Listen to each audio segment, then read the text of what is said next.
Hello everyone, welcome once more from Perth, and it's not sunny this time. Now, just after I got here, I opened up last week's local paper, and what did I find up the back but this article headlined, "Cyclists Safer, but Drivers Swear More." So I thought, that's interesting, let's have a look through it. The state government's bicycle passing distance law has improved cyclist safety, but since its introduction, there also has been a rise in aggressive behaviour towards cyclists. Okay, so that's the meter matters law. We all know what that is. The research found drivers gave cyclists more generous passing distances following the introduction of the law. Woohoo! Fantastic. Really like that. But while cyclist numbers remain stable between 2016 and 2020, negative attitudes, such as being frustrated about having to share the road with cyclists, has also increased, along with more aggression towards cyclists, such as sounding a car horn or swearing. Look, if a driver swears when they go past me, as long as they give me a meter plus, do I really care? Nah, not much. I mean, look, them getting upset and swearing says a lot more about their life and their personality and their issues than it does about anything else. What I care about is actual physical aggression, where a driver uses a 2-ton vehicle in a menacing manner, or they actually do hit you. I mean, that's what we want to avoid. If they swear, give you the finger, beep, well, okay, it's not pleasant, but it's not the end of the world. The effectiveness of the law was analysed by comparing survey responses from WA drivers and cycle counter data.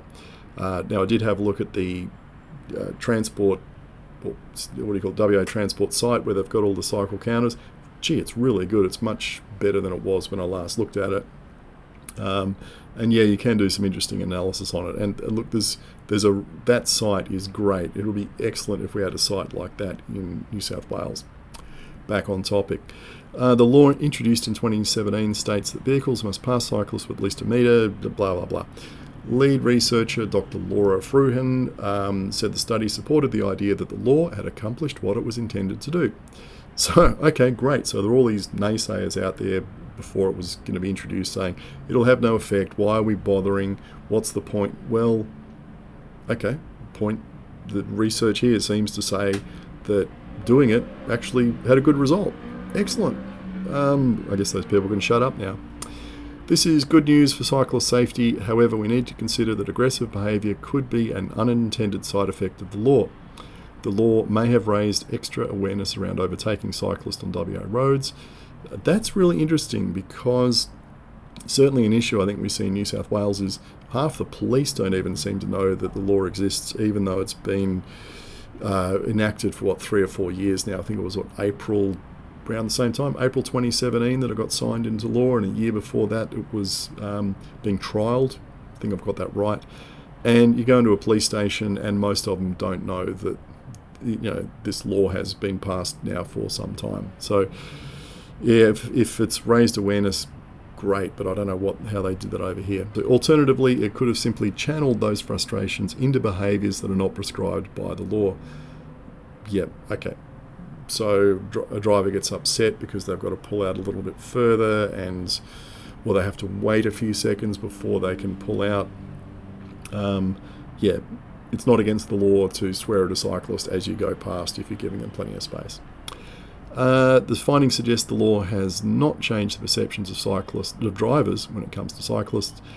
Cyclists in WA were considered a minority group. Well, in Sydney we're an even more of a minority group. And further steps might be needed to enhance the law and improve effectiveness. Well, really? I'm going to put on my black hat here for a second and argue the alternative point, which is the law seems to be quite effective. Drivers are giving cyclists space. Cyclists are safer. That was the point of the law, and the law seems to be working quite well. So why would you want to enhance the law? Now, the whole thing about aggression, the beeping and the swearing, etc. That's a different issue, and maybe you could call that menacing driving or something like that, but I don't think it is. Look, if you want to stamp that out, good luck. I guess you might want to, because that's the kind of behaviour that leads to road rage, and that leads to people pulling over on the side of the road, putting the car in park, pulling on the handbrake, jumping out with a an axe handle or something and wanting to fight. And we've certainly seen plenty of dash cam footage of idiot drivers doing that in the last couple of years. The law is a great starting point. Changes beyond the law that improve the perception of cyclists among the community will help protect more of them when riding the state's roads. Okay, all good. So, a couple of points here. First is, it only surveyed the attitudes of drivers to see if they're getting angry or not. And what I think is really missing here is the fact that the roads just get more and more congested every year, and drivers spend more and more time stuck in traffic. So, where I think all their frustration and rage and aggression is coming from is not that cyclists are delaying them, it's every other vehicle on the road is delaying them. And I'm sitting here at the moment next to the junction of the Kwinana and Mitchell freeways, where it's like 5 lanes in each direction.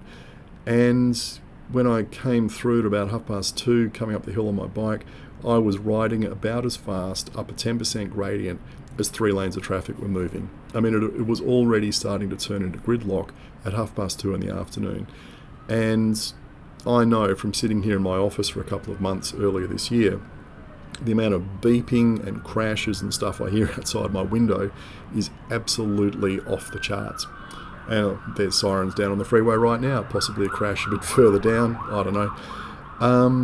And this idea that drivers are angry at cyclists, I think, is really a little bit bizarre. That, okay, they might be taking out their rage on cyclists because it's easier to do because, okay, if you swear at a cyclist, what are they going to do? Are they going to chase you and catch you in traffic? Ha ha ha. Yes, actually, that's happened to me quite a few times because drivers don't seem to realise they're going to get stuck at the next red light. And you can actually catch them on a bicycle. You're less likely to be able to catch them if you're in a car.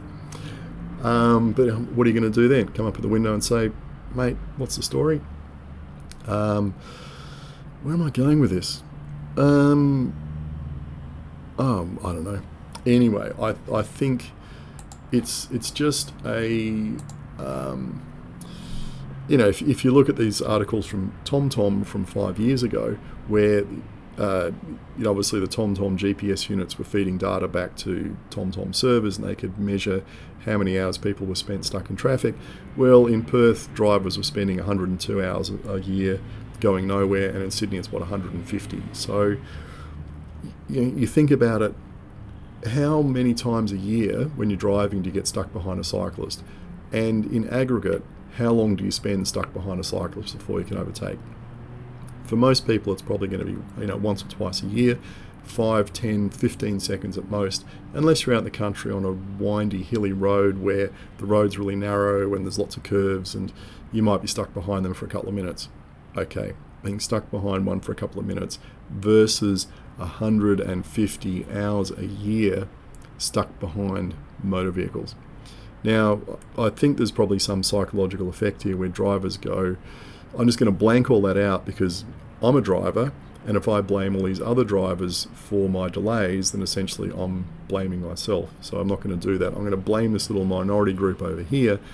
They can be the sacrificial goat or whatever it is that takes on the ills of the world, takes on all my burdens. What is the term for that?